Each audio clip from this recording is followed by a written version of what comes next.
하나님의 말씀 보도록 하겠습니다. 하나님의 말씀은 이사야 1장 1절에서 20절까지 말씀입니다. 이사야 1장 1절에서 20절까지 말씀을 같이 보도록 하겠습니다.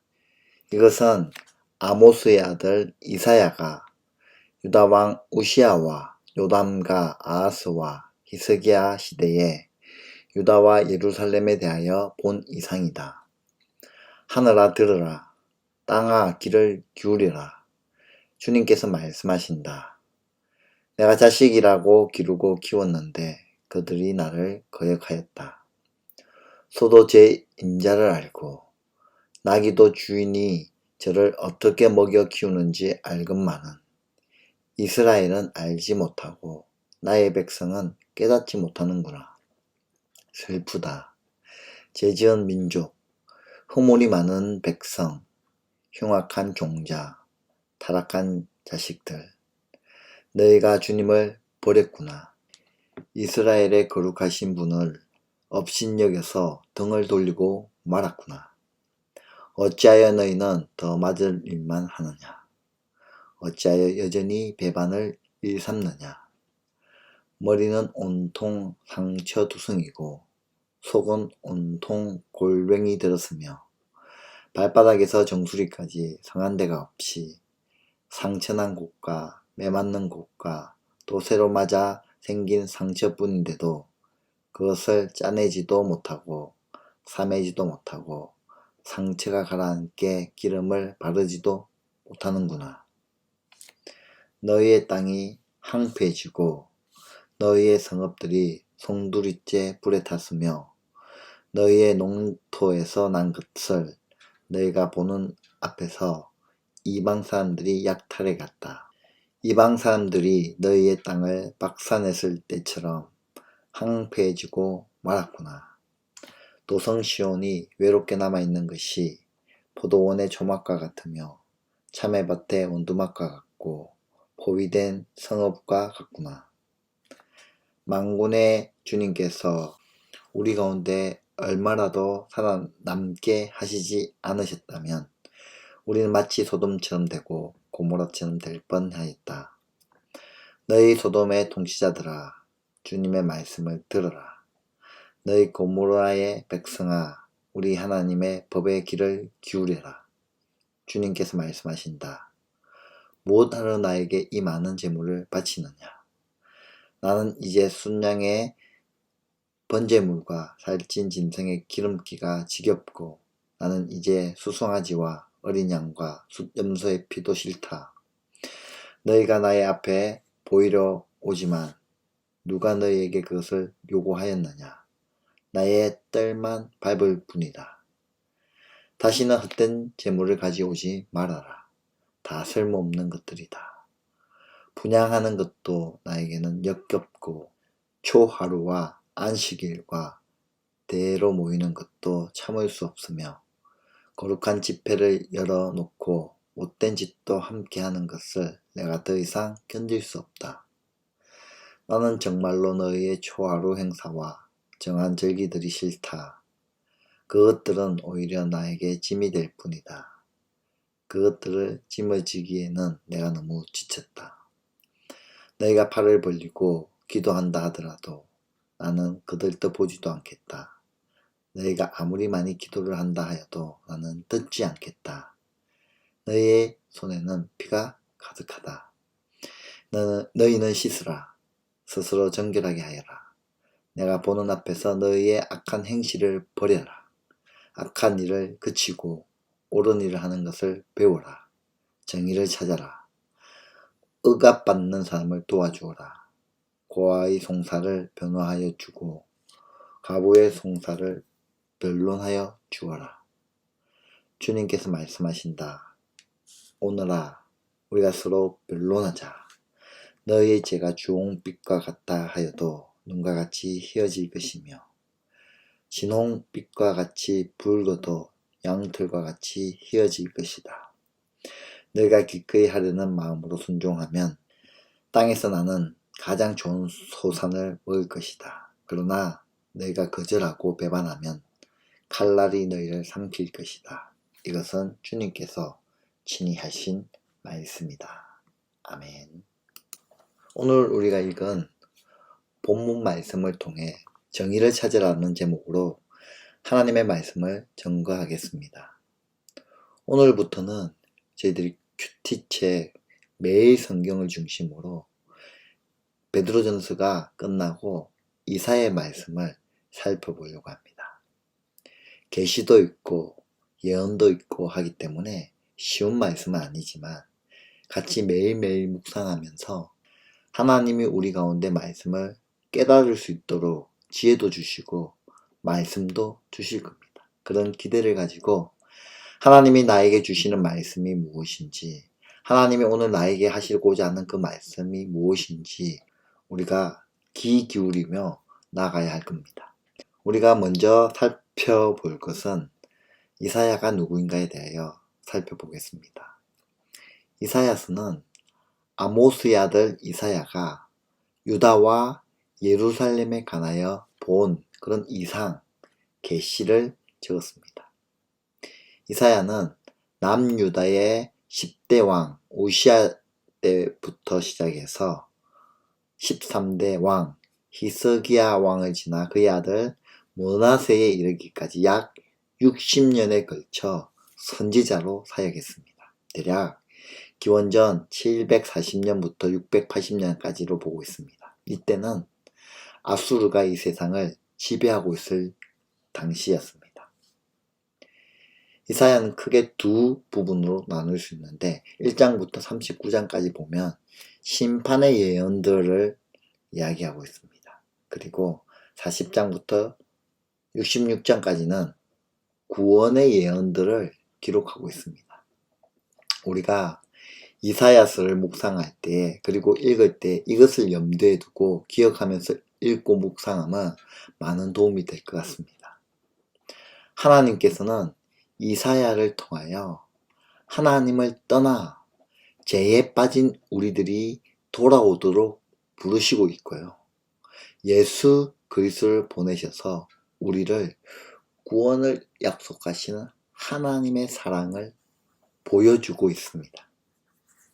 죄에 빠진 우리들, 그리고 구원을 약속하신 하나님의 사랑, 이 두 부분을 계속 기억하시면서 이사야서를 읽으시면 도움이 될 것 같습니다. 오늘 읽은 1장 본문은 이사야서의 시작으로 죄로 인해 타락한 이스라엘을 바라보시는 하나님의 마음을 잘 보여주고 있습니다.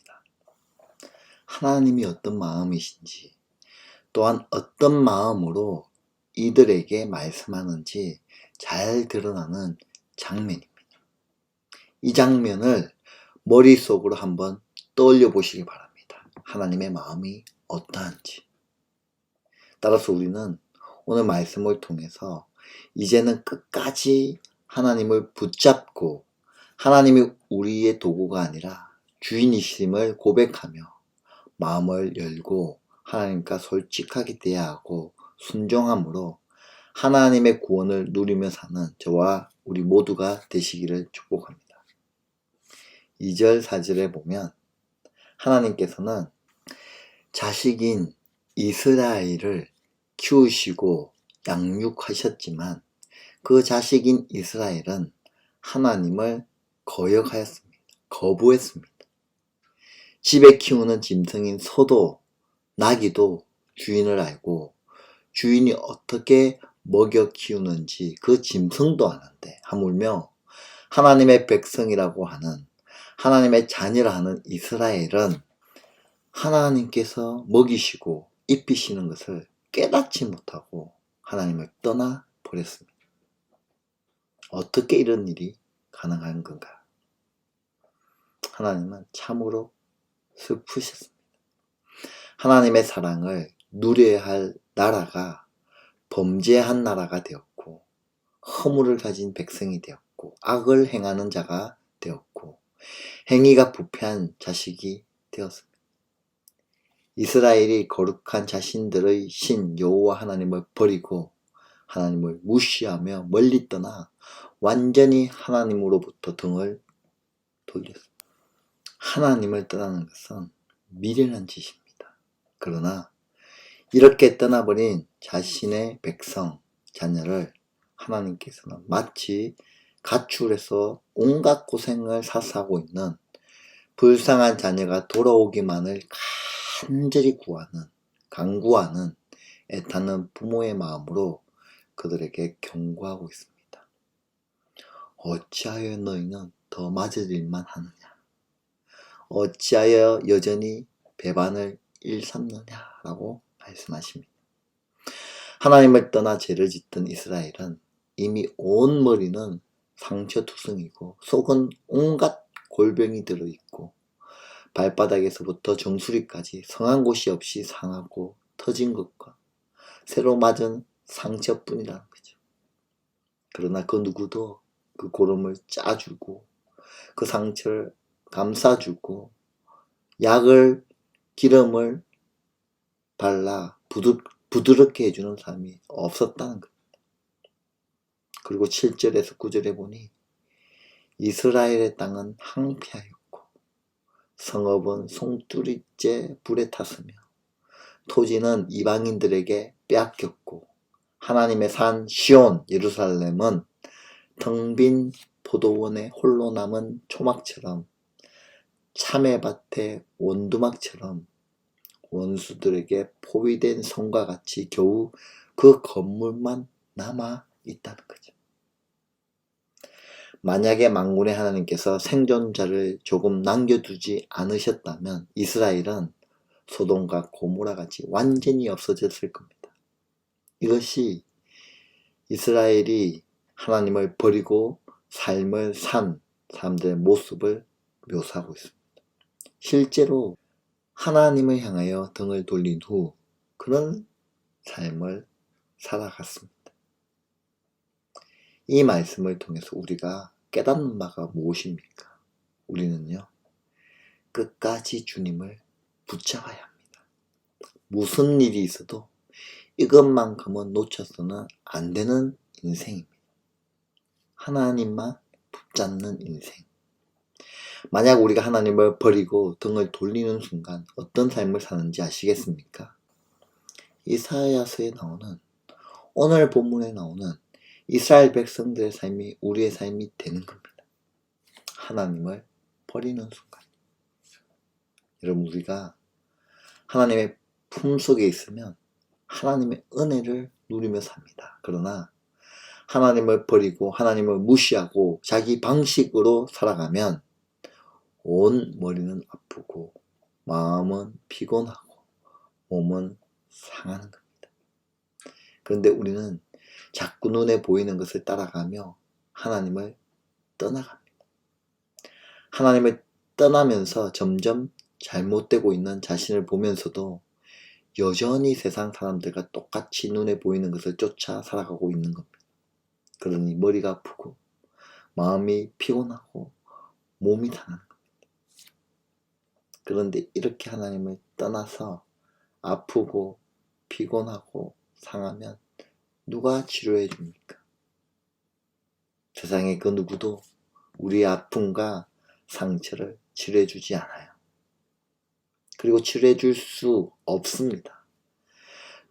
그들도 똑같이 아프고 피곤하고 상한 사람들이기 때문입니다. 한번 생각해 보십시오.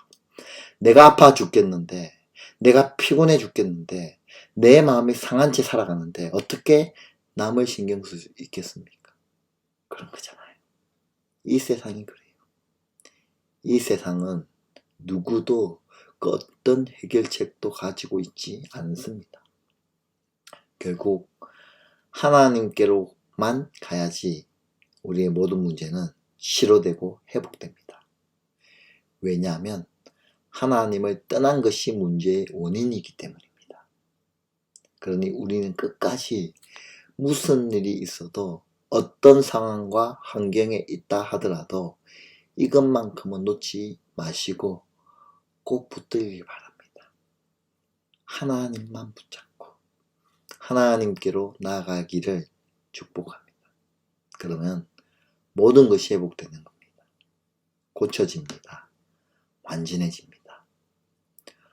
혹 우리 중에 지금 하나님을 떠나신 분이 계십니까? 등을 돌리신 분이 계십니까? 그래서 힘들어하시는 분 계십니까? 문제가 풀리지 않는 분 계십니까? 괴롭습니까? 답은 하나입니다.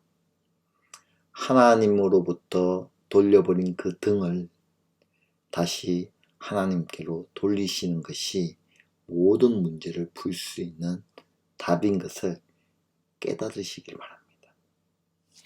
여러분, 인생에 있어서 답은 하나인 거예요. 내 마음의 주인을 어디에 두며 살아가야 하는가? 그게 답입니다.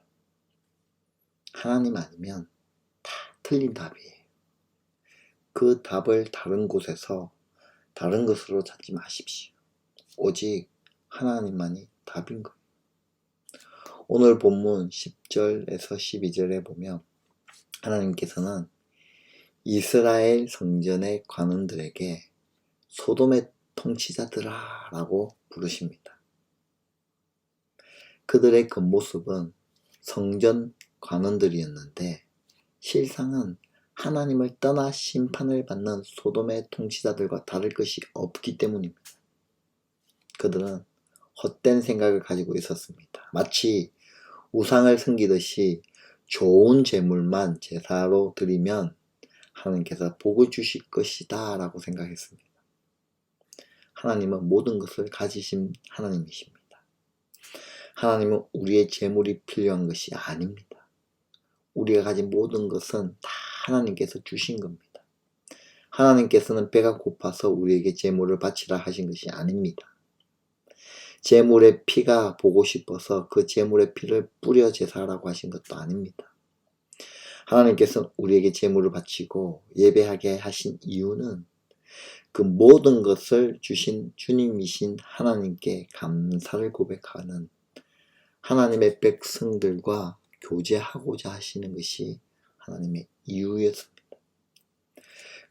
그런데 성전의 관원들은 수많은 제사, 예배를 지내면서도 하나님의 마음을 전혀 알지 못했습니다. 하나님께서는 그런 재물은 헛된 재물이다 라고 말씀하십니다. 그런 예배는, 그런 분향은 가증한 것이다 라고 말씀하십니다. 그런 마음을 가지고는 매월 첫날과 정한 절기들로 모여 예배하는 것이 헛되고 가증한 것이다 라고 말씀하십니다.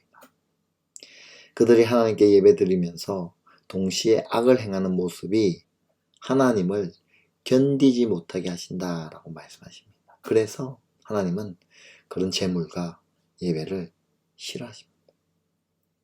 그것이 하나님께 짐이 되고 하나님을 지치게 한다라고 말씀하십니다. 그래서 하나님께서는 손에 피가 가득한 그들의 예배를 보지 아니하시고 그들의 기도를 듣지 아니하시겠다라고 말씀하십니다. 그런데 이제는 정도가 지나친 겁니다. 우리가 하나님의 마음과 뜻에는 전혀 상관이 없고 오직 우리의 필요를 위해서 기도하고 우리의 필요를 위해서 예물을 드리고 예배하면 그 예배가 오히려 하나님께 짐이 되고 부담이 되고 싫은 겁니다. 그러면 어떻게 해야 합니까? 하나님께서는 우리에게 스스로 씻고 스스로 깨끗하게 하라라고 말씀하십니다. 악한 행식을 버리고 악한 행동을 거치라고 말씀하십니다. 하나님의 성행을 배우고 정의를 구하며 억압받는 자들과 고아와 과부들을 도와주고 지켜주라라고 말씀하십니다. 하나님께서 우리의 주인 되심을 고백하고 하나님께서 원하시는 것에 관심을 가지고 행해라 하는 겁니다. 하나님은 우리의 도구가 아니라 주인이십니다. 우리의 목적을 이루고자 예배하는 것이 아닙니다. 우리의 뜻을 이루고자 예물을 바치는 것이 아닙니다. 우리의 모든 것을 주신 하나님께 감사하며 고백하는 것이 예배이고 예물인 겁니다. 그리고 하나님의 뜻대로 살고자 노력하는 것이 우리 예배자의 삶의 모습인 겁니다. 그러면 하나님께서 사랑하는 자녀인 우리의 모든 필요를 채워주시고 우리의 소원에 응답해 주시는 겁니다. 오늘의 말씀의 결론은 이렇게 내릴 수 있을 것 같습니다. 하나님과 나와의 관계, 올바른 관계를 맺으시길 바랍니다. 이것이 바른 관계, 하나님이 기뻐하시는 관계가 됩니다. 내 삶의 주인을 하나님으로 모시고 살아가는 것. 이것이 바른 정의가 아니겠습니까? 기도하겠습니다. 하나님, 저희가 하나님을 붙잡지 않고 내 생각으로 내 필요에 따라 하나님을 이용하려고만 했던 저희들의 잘못을 용서하여 주시옵소서. 이제 우리는 끝까지 하나님을 붙잡고 하나님이 우리의 도구가 아니라 주인이심을 고백하며 마음을 열고 하나님과 솔직하게 대화하고 순종함으로 하나님의 구원을 누리며 사는 우리 모두가 되게 하여 주시옵소서.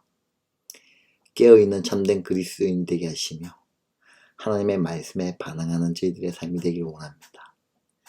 또한 저희들이 하나님 앞에 나와 형식적인 자기 만족을 위한 종교 행위를 하지 않게 하여 주옵소서.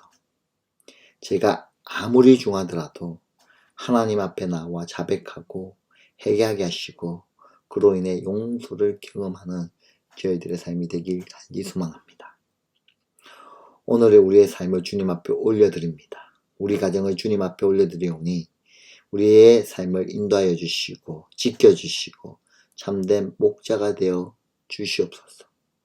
그렇게 하실 하나님을 찬양하며 살아계셔서 역사하시는 우리 주 예수 그리스도 이름으로 기도드리옵나이다. 아멘.